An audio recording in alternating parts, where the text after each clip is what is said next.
সবাইকে স্বাগত। যারা 14 তারিখ পরীক্ষা দিবেন, ওই পরীক্ষায় পোশাক অর্থাৎ আপনারা কি সাদা শার্ট, কালো প্যান্ট এবং শু পরে যেতে হবে কিনা এ সম্পর্কে আলোচনা করব এবং পরীক্ষার প্রশ্ন প্যাটার্ন সহকারে সকল কিছু নিয়ে আলোচনা করব। ধৈর্য সহকারে সম্পূর্ণ ভিডিওটা দেখবেন।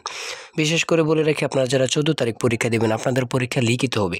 এখানে সরাসরি উল্লেখ আছে কালো কালির বল পয়েন্ট নিয়ে যেতে হবে, অর্থাৎ আপনাদের পরীক্ষাটি লিখিত হবে। আপনারা যারা এমসিকিউ টিকেছেন, 80টি এমসিকিউ নিয়ে পরীক্ষা হয়েছিল, যারা উত্তীর্ণ হয়েছেন 14 তারিখ পরীক্ষা লিখিত। এই লিখিত পরীক্ষায় পাশ করতে আমরা আপনাদের জন্য একটি চূড়ান্ত সাজেশন তৈরি করেছি।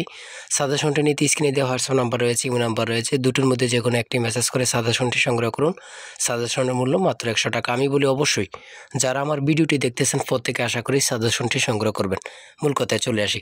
দেখেন, 1 নম্বর কথা হচ্ছে আপনারা যে 14 তারিখ পরীক্ষা দেবেন, আপনাদের পরীক্ষাটি লিখিত হবে। 2 নম্বর কথা হচ্ছে পোশাক কেমন পরে যাবেন, কি সাদা শার্ট এবং কালো প্যান্ট শু পরে যেতে হবে কিনা, না আপনার যেমন খুশি তেমন। তবে এটা পোশাক নিয়ে কোনো বিবেচনা হবে না, তবে আপনার পরিপাটি আপনার কাছে সৌন্দর্য, ঠিক আছে? আপনি একটু সুন্দরভাবে যাবেন গুছিয়ে।